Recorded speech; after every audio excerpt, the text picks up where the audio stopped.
What you obsess about most regularly, you will eventually possess in your life. The challenge for most people is that we obsess on the things we're fearful of, what we don't have, what we're worried about. When you want to succeed as bad as you want to breathe, then you'll be successful. Execute, execute, execute. These three words ring through my head every single morning when I get up, and that's what people don't do. They don't execute. Making a freaking plan is the easy part. Most of you say you want to be successful, but you don't want it bad. You just kind of want it. Most of you don't want success as much as you want to sleep. It's hard for all of us, man. You get up every day. You don't feel like going to work. You have to understand, nobody wants to do it. You have to understand, if you don't execute on the plan, if you don't get up in the morning when you're feeling tired, scared, you don't know what's gonna happen, if you don't execute, you're not just cheating yourself, dude. You're cheating your family, you're cheating your employees, you're cheating your team, whatever you're a part of. It's bigger than you, man. Wake up! You want to win? You want to be a millionaire? You got to quit being so casual. You walk slow, you talk slow, you implement things slow, you talk a good game like you're going to be somebody, like you're going to make hundreds of thousands of dollars. You can't even write a note down. You got to get focused. You're too damn casual. There are those of you saying, I want to be a millionaire, but your value system says you believe in sleep more than you believe in grinding. Your value system says you are a consumer and not a producer. If you're going to go to the next level, your values are going to have to change. Every new phone that comes out, you get it. Every upgrade, you get it. Every piece of software, you get it. You are upgrading your technology and you've not upgraded yourself. You got the same operating system you had since 1995. You don't think any different. You don't speak any different. You're the exact same person you were in 2010. You're afraid to knock the door. You're afraid to go for it because cab driver number 2 in your life might reject you. At some point, you got to stop negotiating the price and decide your will to win is not for sale. Some of you will sell your win for some failure. You're probably buyable. But if you decide my will cannot be bought, and you get to control that, you get to make those decisions. The question is whether or not you'll have the courage to step up and fight for your family and do something great. Tell me one thing in your life that is great that came as a result of being comfortable. Everybody's doing everything they can to be more comfortable. They're looking for the more convenience. They're looking for the quicker. They're looking for the faster. All the great things in my life are the way they are, have all come from a place of being uncomfortable. That's just a fact. When you're trying to avoid the pain, when you're trying to avoid the struggle, when you're trying to avoid the hard things in life, you are actively choosing to be average. You are actively choosing to be mediocre, and you are actively choosing to move further away from what you want in life, because that hardship and that pain and that struggle and that frustration, they give you the skills that will forge you into a champion. The struggle, the pain, the frustration, and the overcoming of those things. And not only do they pay, they fulfill you as well. One person changes a family tree forever. You could change your life. You can change the chapters in the book of your life if you want to. If you're thinking, then you're not taking action. And if you're not taking action, then there's no consequence. And if there's no consequence, then there's nothing to be afraid of. Overthinking can be an excuse for actual fear. It's fear of not being perfect. And then on top of that, low confidence. Well, if you have low confidence, guess what? You're afraid. Your confidence is low. You're not sure of yourself. So you sit around and think about doing it instead of actually doing it. If you're so smart, why can't you come up with a quick solution? Why can't you realize that overthinking is actually causing the problem harm? It's not moving the problem forward.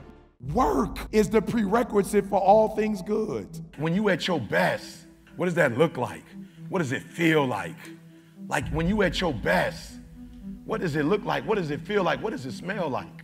What do you attract when you're there? What do you attract? Stop waiting for something to move you and move yourself. The only difference between you and I is passion. What separates us is that I'm moved. Many of you are moving and you're moving on 70% or 80%. So what happens to you is you're average or you're good, but you're not great or phenomenal. And if you could find whatever your greatness is and be that consistently. You aren't you regularly. You aren't you. Wherever your greatness is, I need you to stay there.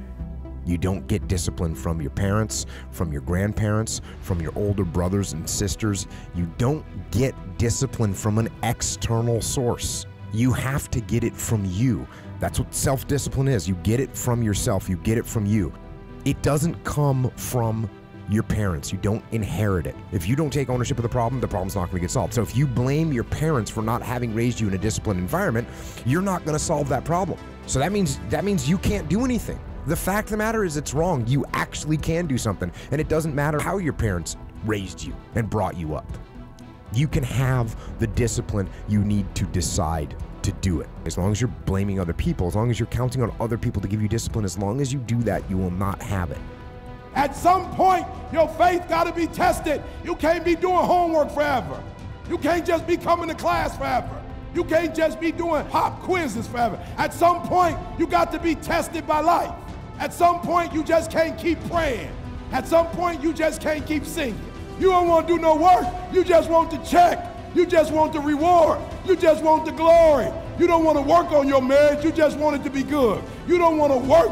You don't want to work on yourself. You just want to sit there and cry about it. You just want to sit there and moan about it. God say you can cry as much as you want to cry. I ain't giving you good till you work. You can complain as much as you want to. You can go run and hide as much as you want to. Work. Cry if you must, but get your butt up and go to work. Get your butt up and go to work. There's things that you know you're supposed to do as a human being. Things that you know are going to improve your life. Do those things. There's things that you know are going to make you a worse person and make your life worse. Don't do those things.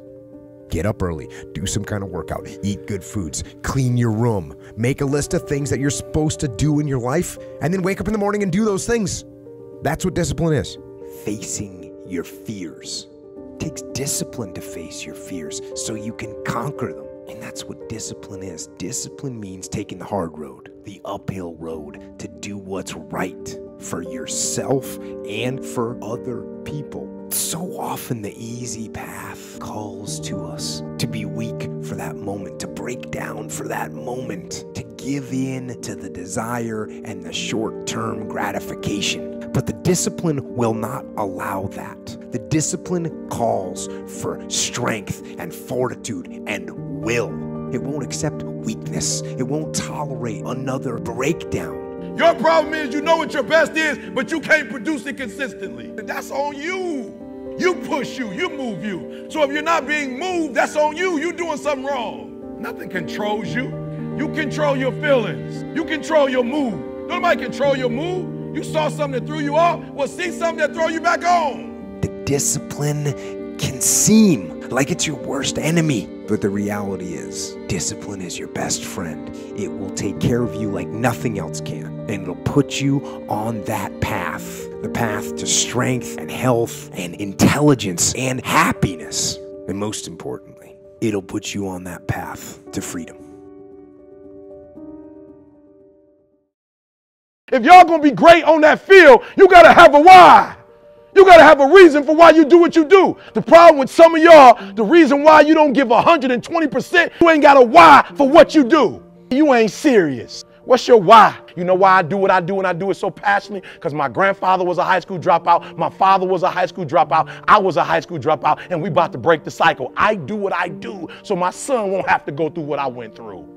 I do what I do because my daughter says she's going to Harvard. It ain't even about y'all. I'm about to give everything I got. What's your why? Why do you wake up in the morning? Motivation is kind of a strange word because it doesn't really mean what we think it means. We think it means that we're fired up to do something. We think that it means we're eager and passionate to make something happen. And we think that somehow we should just be able to turn on that eagerness and turn on that passion. But we can't. Because you just can't turn on passion. You can't just turn on the desire to execute a task. It just doesn't work that way. And honestly, that isn't even what motivate means. Motivate doesn't mean to yell and scream and encourage. To motivate actually means to provide a motive, a reason why. So to motivate someone is to explain to them why they're doing what they're doing, how it will help them, where it'll take them, why they should continue to work and to struggle and to fight. And when you need motivation yourself, don't look for someone else to give you motivation. Look at yourself. Look at yourself and remind yourself why. why you are doing what you are doing. Remind yourself that this struggle, this temporary pain, this fight that you're in, this is what will make you stronger and faster and smarter and better. With that motivation, go forward into the fray, into the storm, into the heat of the battle where victory is forged. When you want to succeed as bad as you want to breathe, then you'll be successful. You don't care about no basketball game. You don't care what's on TV. You don't care about nobody calling you. You don't care about a party. The only thing you care about when you're trying to breathe is to get some fresh air. That's it. And when you get to the point where all you want to do is be successful as bad as you want to breathe, then you'll be successful. Most of you say you want to be successful, but you don't want it bad. You just kind of want it. You don't want it badder than you want to party. You don't want it as much as you want to be cool. Most of you don't want success as much as you want to sleep. Some of you love sleep more than you love success. If you're going to be successful, you've got to be willing to give up sleep. You got to be willing to work off for 3 hours of sleep, 2 hours. If you really want to be successful, some days you're going to have to stay up 3 days in a row. Because if you go to sleep, you might miss the opportunity to be successful. That's how bad you got to want it. You got to want to be successful so bad that you forget to eat. Don't cry to give up. Cry to keep going. Don't cry to quit. You already in pain. You already hurt. Get a reward from it.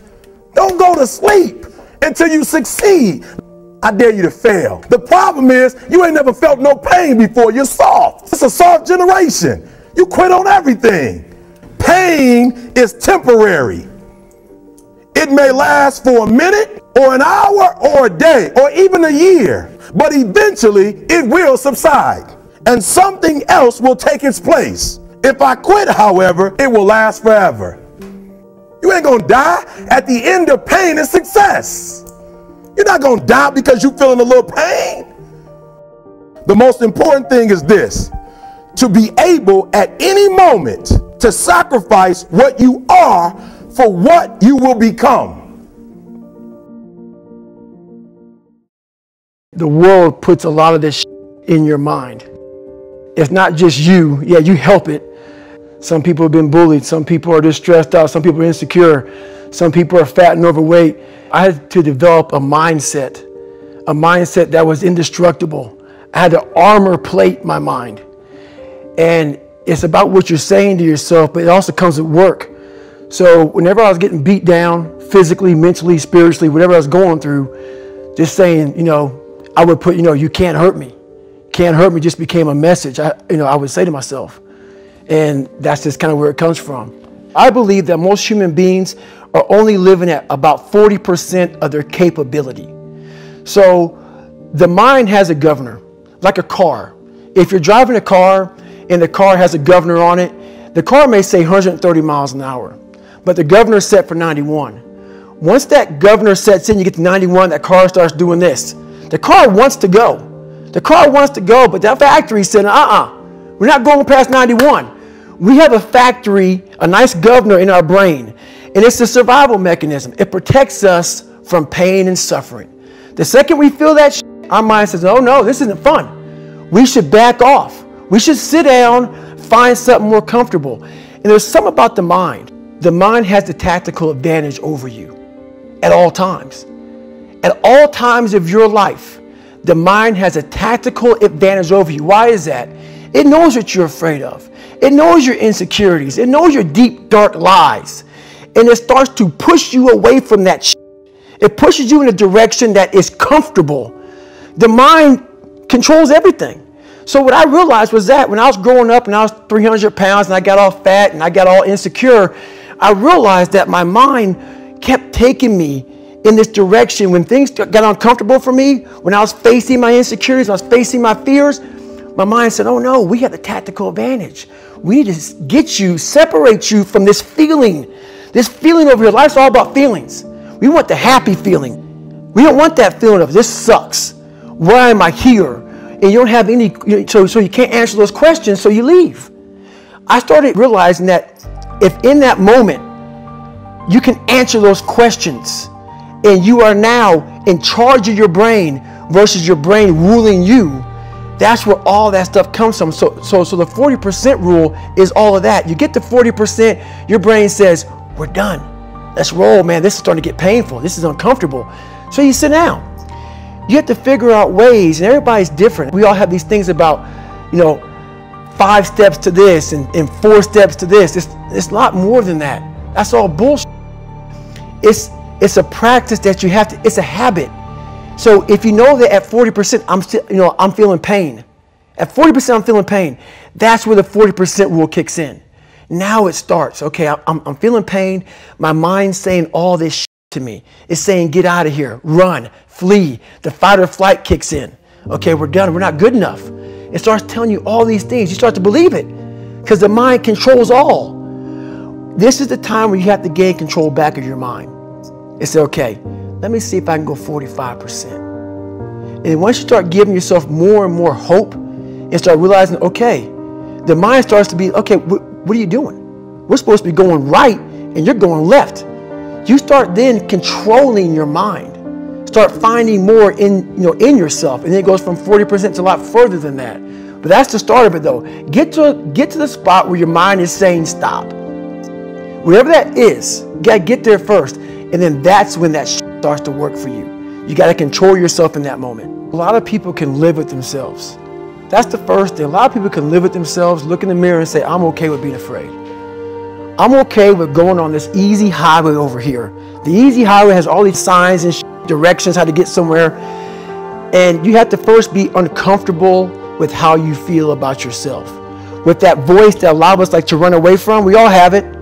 We all have that voice that say, hey man, you're kind of wimping out right now. You're kind of being a little punk right now. But a lot of us say, okay, that's okay. It's okay to tell these little white lies to ourselves. So we first have to face the real you. The real me is David Goggins. The real me is a guy looking at you right now saying, I don't want to be on this show right now because I used to stutter as a kid. And I'm afraid of that. I'm afraid that here in a second, I'm going to start stammering and stuttering and the whole world's going to know that I have all these issues. But that's when I see right now, okay, Goggins, you got to go on this show. That's Goggins. Goggins is saying, okay, David Goggins, you're a punk. Life made you this way. We can't live like this. We can't live in fear. We can't live in judgment. We can't be afraid of what people right now are looking at me saying about me. We cannot be afraid of that. That's Goggins. Goggins saying, all of you who don't like me, who don't want to, and that person then comes in. But you have to be David Goggins and say, man, I'm afraid of this. I'm up here. Life made me this way here. I stutter. I have these issues with reading and writing, and I'm fat and I'm insecure. You have to face that in that dark room. In that dark room is who you are. But in that dark room is where you have to create another human being that walks out of that dark room to face who you are. That's the only way you're going to get over all those things. You have to create someone else. Not like you have two different personalities. It is you. But you have to find strength. And that visualization of almost me cracking out Goggins, like almost like that Superman cape, like I'm coming out a different person, a person that doesn't give a fuck about anything, who doesn't care about being judged, who knows I'm weak, who knows I'm afraid, who says, whatever you think about me, take it, whatever, I'm here. That's Goggins. In the dark room, you face yourself. You realize you want to be better. You realize you don't want to be this weak, insecure person in the world who has all these problems that we all have. We all have. Social media is a great platform to tell you who we want to be, not who we are. So that's where that dark room is. It was my junior year in high school, and I fell back a lot. I fell back in this hole of life. The second you think that you've overcome it and you climbed Everest, you're on that last hold, and life will say, not today, and it'll push you down. And my junior year in high school, I missed a whole bunch of school, was lying to my mom, had like a 1 point something GPA. I was just jacked up. I mean, I was in one of the worst spots in my life. And my mom was going through a lot of shit, and she didn't have time to sit back and baby me. And it was me against me. My pants were down to my knees. I was not, whatever was going on, I was in bad shape. So I went to the bathroom and I had this weird haircut because I wanted attention. I was an attention getter. I went to an all-white school pretty much. Some of the kids liked me, a lot of them didn't like me, whatever. Didn't matter. I was looking for something, so I would dress differently, crazy haircuts, and I went to the mirror, and the reflection in it revealed a lot of bad things. A lot of things that I was hiding behind the saggy pants. And I'm looking at myself in the mirror going like, God, dog, dude, you are something else, man. Like, you have created a character. I want to be at the cool guy table, and whatever I could do to get attention, I did. And it wasn't me. It wasn't who I was inside, but I was scared for anybody to know who I was inside.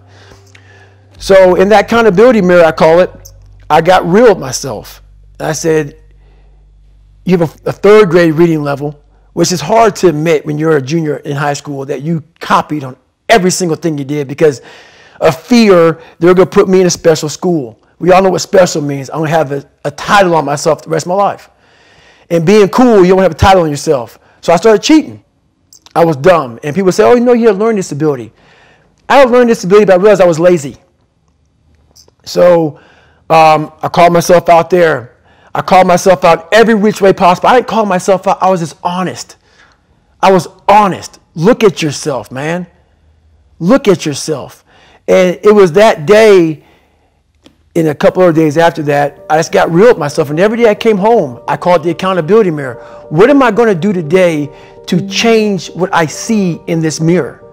What am I going to do today? And a lot of it was I stopped sitting with the cool guys. I actually tucked my shirt in and went to school looking like, hey, man, this is how I'm going to look. If you don't like it, so be it. I had to really wear this layer of skin. I had to develop a really callous skin on me to take whatever you're going to call me, you're going to call me. Whatever I'm going to be, you know, I wasn't a geek, but whoever I am, you're going to see me. You're going to see me for who I am because I need to change who I'm not.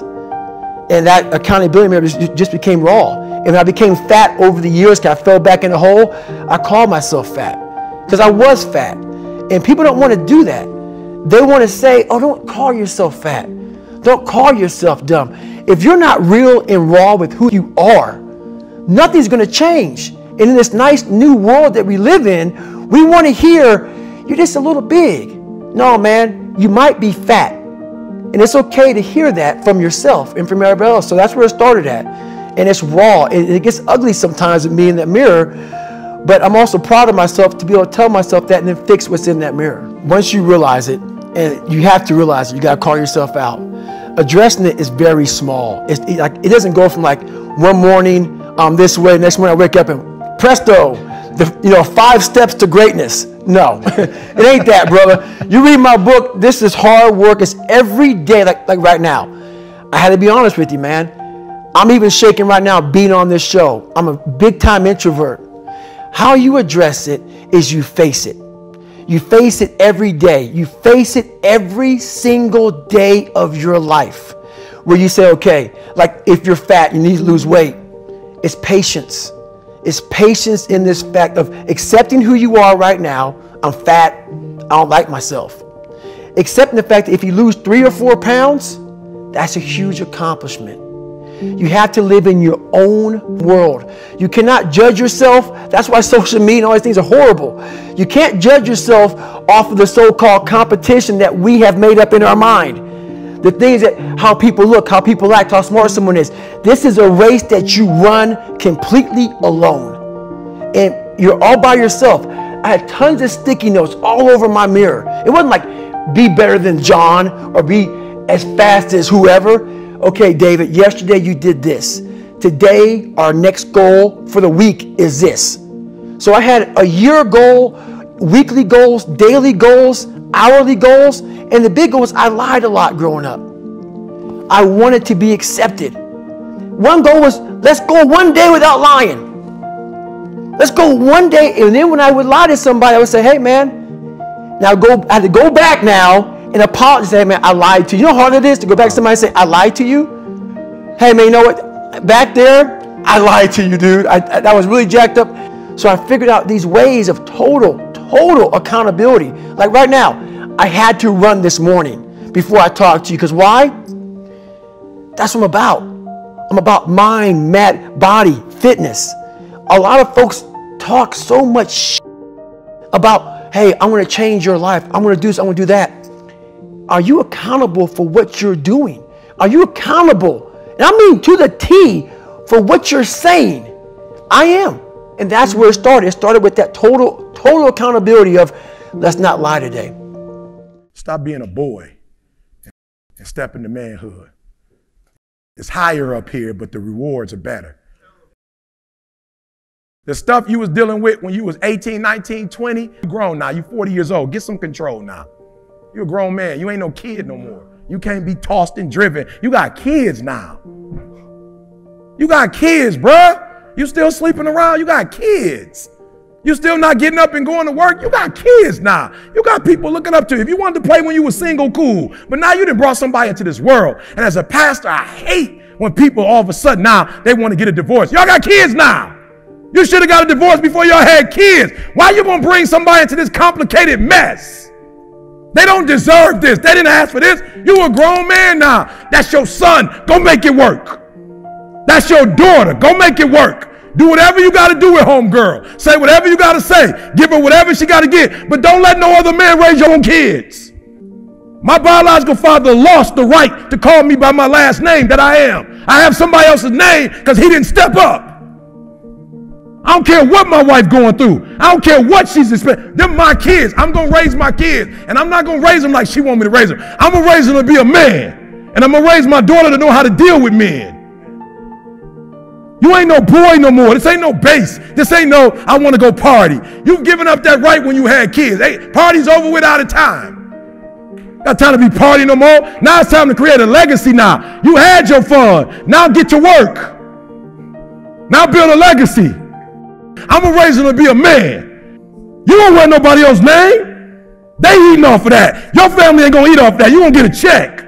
We building money for generations to come. You don't work for nobody else. I didn't put you in school to go give your best talent to some other man. I put you to work for this legacy. You work for your family. You don't got no options. You don't work nowhere else. You don't work for nobody else. You work for your mama. You work for your sister. You work for your aunts. You work for your grandma. You work for your family. You work for your kid. You ain't making no other man rich. When I was 18 years old, I act like that. When I was 21, I act like that. When I was a child, I spoke as a child. I understood as a child. I behaved like a child. But when I became a man, I put away childish things. Cut it off. Cut it off. Your wife needs you. Your boss don't run you. Your boss don't care about your wife and your kids. You care about your wife and kids. Do what you're supposed to do. You ain't no boy no more.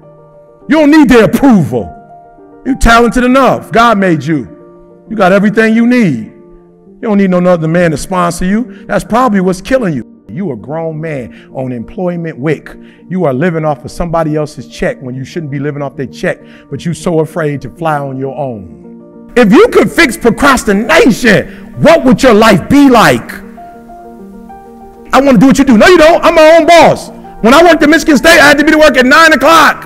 When I work for myself, I get up at 3.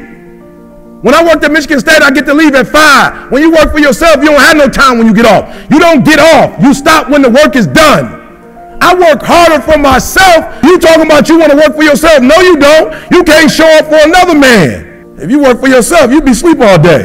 I'm just being real. There are those of you who work for yourself, you don't even have a plan. You just get to get off whenever you want to. What kind of job is that?